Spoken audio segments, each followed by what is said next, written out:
What's up, YouTube? It's your boy LordSolar Prime, and I'm back with my friend's Red Eyes deck. I know somebody commented on the last Red Eyes deck profile that they wanted to update, so I was able to track down one of my friends and get his updated version to his Red Eyes build. So here we go, guys. All right. Leading off the charge, we have the focal point of the deck is 3 copies of Red Eyes Black Dragon. Any Red Eyes deck will have this as the focus point, especially if you're using the diffusion variant. Followed up with 2 copies of the Gemini Red Eyes. I've seen decks run 3. Honestly, the number works out best at 2 for me. And then we follow up with the Summon Skulls, which are used for the fusion summon of Archfiend Black Skull Dragon. And we have the boss monster of the deck, Red MD, Red Doctor, good for stability as far as any dragon deck is concerned. We follow up with the personal tech, or how I decide to run the build now, as opposed to my previous variant, which is the ritual variant of Paladin of Dark Dragon. A Paladin Dark Dragon effect is that you can ritual summon this card with Dark Dragon Ritual, and once per turn you contribute this monster to search summon a Red Eyes monster from your hand or your deck. His secondary effect also is if it attacks a defensive position monster, destroy the monster before damage calculation. Followed by my next tech of the deck, Quackamiro Drago. Given the rise of the light and darks decks that are focused in the meta right now, like Cosmos and Burning Abyss and so on and so forth, even the upcoming Blue Eyes deck, Quackamiro Drago can pretty much stop those decks immediately in their tractions. It's also a good first turn play if my opponent chooses to let me go first. We follow those up with 3 copies of the Blackstone Legend.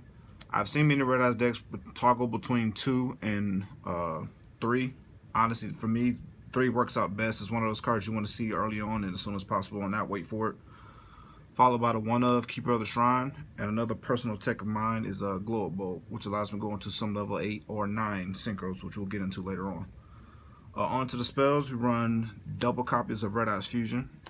This is the card that allows me to be searched out by the Ritual spell card, which I'll show you in a second. To further support the Ritual support, we have the new card, Pre-Preparation of Rites. This card brought up a lot of conversation thinking that this is going to bring Necros back, and it cannot, because this card specifically says add 1 ritual spell card from your deck to your hand and 1 ritual monster that's listed on that ritual spell card from your deck or graveyard back to your hand, which is why Necros can't use it. The ritual spell card I searched for is Dark Dragon Ritual, which is used to summon Paladin of the Dark Dragon, and its secondary effect is during the turn, except for the turn that this card was sent to the graveyard, you can banish this card from the graveyard to search out a Red Eyes spell or trap card, which would go for the Red Eyes Fusion or Return of Red Eyes, which is what I'm running in the traps. It also gives you something else to do with the Red Eyes monsters in your hand, as opposed to trying to just use aimlessly drawing. Also, Twin Twister lets you do that. Also, good discard outlet and backward removal.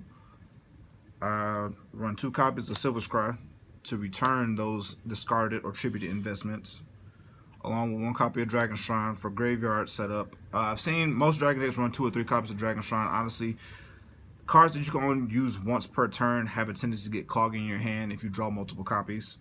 Also, another reason why I went down to 1 cards of the Redstone and 1 copy of Lord Darkness. The cards are good in theory. Lord Darkness is a card that you can use more than once per turn, but you wind up banishing cards that you can't get back that you need required in the deck. 1 copy of 1 for 1 to search out the Blackstone Legend and Glow Up Bulb.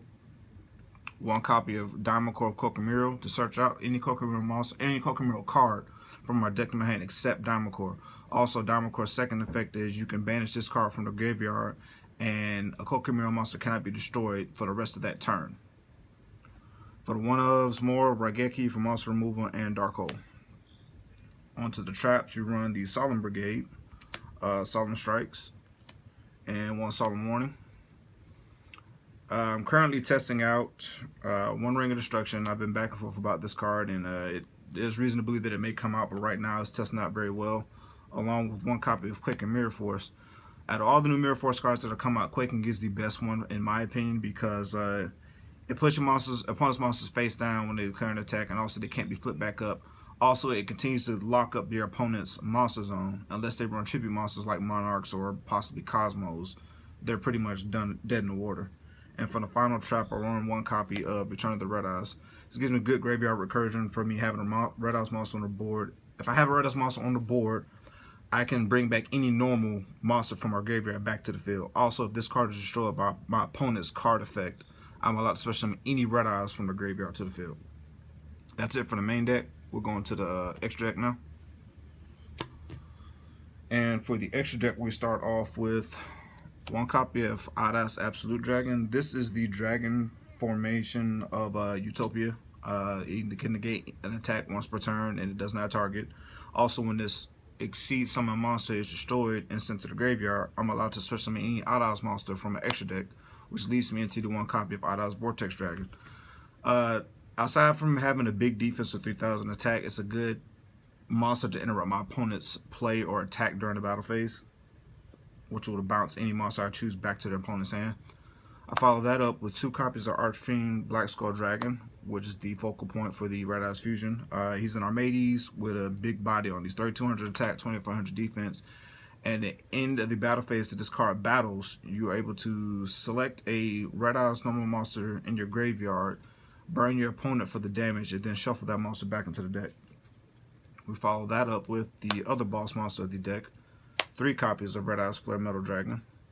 You've seen Red Eyes Flare Metal Dragon on other decks for the burn aspect, but only in a Red Eyes deck is it gets its maximum potential because you're allowed to detach and exceed material from this monster, and special summon a Red Eyes monster from the graveyard back to the field. Also notable is that the burn damage is not an activation effect, it's a continuous effect, so your opponent cannot chain to it with cards like Solemn Strike or anything that will stop the effect.